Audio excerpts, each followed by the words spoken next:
Sir ఇప్పుడు SIPs అనేది long రన్‌లో 30 ఇయర్స్ వరకు మోర్ దాన్ 20 ఇయర్స్ వరకు ఈ టైమ్ పీరియడ్ తీసుకోవడం కరెక్టేనంటారా? నిహాల్ గారు జనరల్‌గా మాలాంటి వాళ్ళు మ్యూచువల్ ఫండ్ డిస్ట్రిబ్యూటర్స్ ఏం చెప్తారంటే, long term strategy mutual fund investment long term. అంటే 10, 15, 20, 30 మనం ఇవాళ మాట్లాడుకునేది ఏంటంటే 30 ఇయర్స్ టైంలో కన్సిస్టెంట్‌గా ఒక సిప్ అమౌంట్ పెట్టుకుంటూ ఒక వెల్త్ క్రియేట్ చేయాలంటే ఛాలెంజింగ్ టాస్క్. ప్రతి ఒక్కరూ చేయలేరు. ఎందుకంటే ఎక్కడో ఒక దగ్గర ఆ స్ట్రాటజీ ఆఫ్ 30 ఇయర్స్ ఇన్వెస్ట్‌మెంట్ స్ట్రాటజీలో ఎక్కడో ఒక దగ్గర డీవియేట్ అయిపోతుంటారు. అంటే ఆబ్లిగేషన్స్ వస్తాయి. ఫ్యామిలీ ప్రాబ్లమ్స్ ఏదో గాని, ఫైనాన్షియల్ ఆబ్లిగేషన్స్ గాని, సిట్యుయేషన్స్ వస్తాయి. లేకపోతే జాబు అన్‌సర్టెనిటీస్ గాని, ఇలా వచ్చేటప్పుడు ఏమవుతుంటదంటే సార్, వాళ్ళ ఆ వెల్త్ క్రియేషన్ అనేది, ఆ ఇన్వెస్ట్‌మెంట్స్ అనేది ఆగిపోతుంటుంది. కొంచెం ఎక్కడో ఒక దగ్గర పాజ్ వస్తుంటది. మళ్ళీ మేబీ స్టార్ట్ చేస్తారు.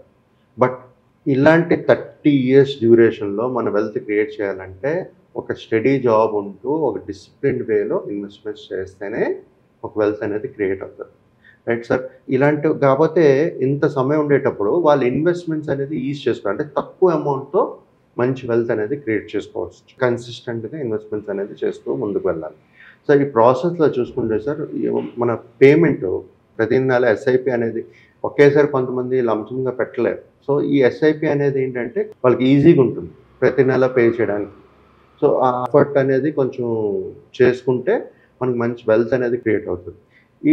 ఈ ఎస్ఐపి అనేది ప్రతి నెల మనం మాన్యుయల్‌గా కట్టలేం కదా! సో, దాన్ని ఏం చేసుకోవాలంటే మనం ఆటో డెబిట్. ఎస్ఐపి ఇనిషియేట్ చేసుకొని ప్రతి నెల ఒక డేట్ గాని పెట్టుకొని స్టార్ట్ చేసుకుంటే ఆటోమేటిక్‌గా దాని పని తను చేసుకుంటూ వెళ్ళిపోతది. మనం ఫిజికల్‌గా ప్రతి నెల చేయలేం. సో, ఆటోమేట్ చేసుకుంటూ మన ఇన్వెస్ట్‌మెంట్స్ అనేది స్టార్ట్ చేయాలి. ఇలాంటి ఎప్పుడైతే 30 ఇయర్స్ సమయం ఉంటుందో సార్, ప్రతి ఒక్కరు అఫోర్డబిలిటీ చేయగలుగుతారు. మ్యూచువల్ ఫండ్స్ ఎస్ఐపిలో రూ. 100 నుంచి ఎంతైనా చేసుకోవచ్చు. సో, ప్రతి ఒక్క లో క్లాసు, మిడిల్ క్లాసు, లో మిడిల్ క్లాసు, హై క్లాస్ వాళ్ళు కూడా ఎంతైనా సరే ఒక రూ. 100 నుంచి ఎంతైనా అమౌంట్ ఇన్వెస్ట్‌మెంట్స్ అనేది చేసుకోవచ్చు. సో, డిపెండింగ్ ఆన్ ద వాళ్ళ రిస్క్ ప్రొఫైల్ చూసుకుంటూ ఎంత ఏజ్ ఉంది, వాళ్ళు ఎంత ప్రొఫైల్ ఏ జాబ్ ప్రొఫెషన్‌లో ఉన్నారు, బ్యాకప్ ఎంతుంది, అవన్నీ చూసుకుంటూ ఎంతైతే ఎఫర్ట్ చేయగలరో అలాంటి అమౌంట్ అనేది 30 ఇయర్స్ వరకు చేసుకోగలిస్తే మంచి వెల్త్ అనేది కనబడుతుంది.